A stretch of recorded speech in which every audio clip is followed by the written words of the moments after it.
Drama serial जान निसार की किस्त नंबर 9 नशर हुई। ये एपिसोड इस ड्रामा की कहानी का अहम मोड़ साबित हुई। पहले दुआ की कहानी के बारे में बात करते हैं। दुआ अपनी कम अक्ली की वजह से पहले तो फराज से दोस्ती करती है, फिर वो इसे खूबसूरत ख्वाब दिखाकर एक ऐसी जगह पर ले जाता है जहां से शरीफ लड़की के सब रास्ते बंद हो जाते हैं। फराज दुआ के साथ धोखा कर जाता है, वो भी दुआ की बहन की शादी वाले दिन। इधर फराज खुद भी अपनी शादी की तकरीब के लिए तैयारी कर रहा है और दूसरी जानिब दुआ को एक रैकेट के हाथों बेचकर रकम भी बटोर लेता है। इधर फराज बारात लेकर असलम साहब के घर पहुंच जाता है, जबकि असलम साहब और इसके अहले खाना दुआ की गैर मौजूदगी में एक सदमे से दो चार हैं। दुआ की बहन का निकाह और रुखसती कर दी जाती है और फराज भी अपनी दुल्हन को पाकर बहुत खुश है। असलम साहब एक सख्त गिर बाप होने के बावजूद बहुत लाचार दिखाई देते हैं, जो कि एक मजबूर बाप हो सकता है। दूसरी जानिब दुआ को जब बताया जाता है कि फराज इसका सौदा करके चला गया है, तो ये बात इसे हैरान कर देने के लिए काफी होती है। इसी असना में पुलिस का छापा पड़ जाता है और दुआ साहिबा दीगर लड़कियों के साथ हवालात पहुंच जाती हैं। दुआ के बाप असलम को बुलाया जाता है तो वो दुआ को अपने साथ ले जाने से इनकार कर देता है, जहां एक जज्बाती सीन देखने को मिलता है कि दुआ बाप को पुकारती रह जाती है और वो निकल जाता है। दूसरी जानिब नौशेरवान को बाजू में गोली लगी हुई है, लेकिन वो अपनी तकलीफ भूलकर दुआ के लिए फिक्रमंद है। गोया के मोहब्बत का जादू अब सर चढ़कर बोल रहा है। नौशेरवान के घर वाले गांव से पहुंच जाते हैं। इसकी बीवी भागी चली आती है, जबकि नौशेरवान की एक ही रट है कि दुआ कैसी है। यहाँ ये बात समझ में नहीं आ रही कि नौशेरवान दुआ को अच्छी भली हालत में देख कर आता है और उसके दीदार का शर्फ भी हासिल करके गया होता है, तो इसे दुआ की फिक्र इतनी कैसे लग गई। अब फराज साहब इसी घर से दुल्हन लाकर खुशी से पागल हो रहे हैं। अगली एक साथ में दुआ के हालात कुछ यूं होंगे कि वो थाने से तो बाहर आ जाएगी, लेकिन एक बार फिर घर जाएगी, लेकिन इसका बाप दरवाजा नहीं खोलेगा और इसकी माँ तड़पती रह जाएगी। दुआ किसी पार्क, किसी वीराने में घूमती फिरती नजर आएगी।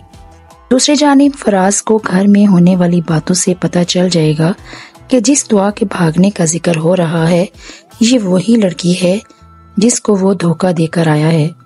अब फराज को सारी हकीकत का इल्म भी हो जाएगा कि दुआ हवालात से बाहर जा चुकी है और अपने घर की जानिब गई है, तो वो एक और चाल चलेगा, क्योंकि इसके ख्याल में अगर दुआ घर पहुंच गई तो इसका भांडा फूट सकता है।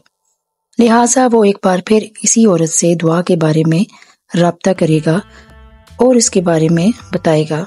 दुआ एक बार फिर अगवा होकर इसी रैकेट में फंस जाएगी। इस तरह फराज अपनी जान छुड़ाने में कामयाब हो जाएगा, जबकि इसकी माँ बहुत शोर मचाएगी कि जिस घर से लड़की लाए हैं, इस घर की इज्जत नीलाम हो चुकी है। दुआ की वापसी के बाद वो औरत इसे फराज के कहने पर या तो बैरून मुल्क भेज देगी या किसी ऐसी जगह पहुंचा देगी जहां से वापसी मुमकिन नहीं होगी, क्योंकि फराज के कहने के मुताबिक ही वो ऐसा करेगी ताकि दुआ फराज के लिए किसी मुसीबत का बायस ना बने। नौशेरवान की मोहब्बत अब दीवानगी को छू जाएगी जब इसे दुआ के बारे में कोई खबर नहीं मिलेगी। नौशेरवान अपने तमाम तर वसाइल इस्तेमाल करके दुआ की हकीकत मालूम कर ही लेगा, क्योंकि थाने के रिकॉर्ड से वो इस ग्रोह तक पहुंचने में कामयाब हो जाएगा, जहां से इसे मालूम होगा कि दुआ तो इस मुल्क से बाहर चली गई है। अब नौशेरवान आराम से नहीं बैठेगा, हो सकता है वो फराज से भी बदला ले ले, लेकिन पहली तरजीह में वो दुआ को हासिल करने के लिए बैरून मुल्क का टिकट करवाएगा, जहां बिलाखिर उसे दुआ का दीदार नसीब हो जाएगा। दुआ तो इसे महज खरीदार ही समझेगी, लेकिन नौशेरवान इसे वहां से रकम की अदायगी करके अपने साथ लाने में कामयाब हो जाएगा।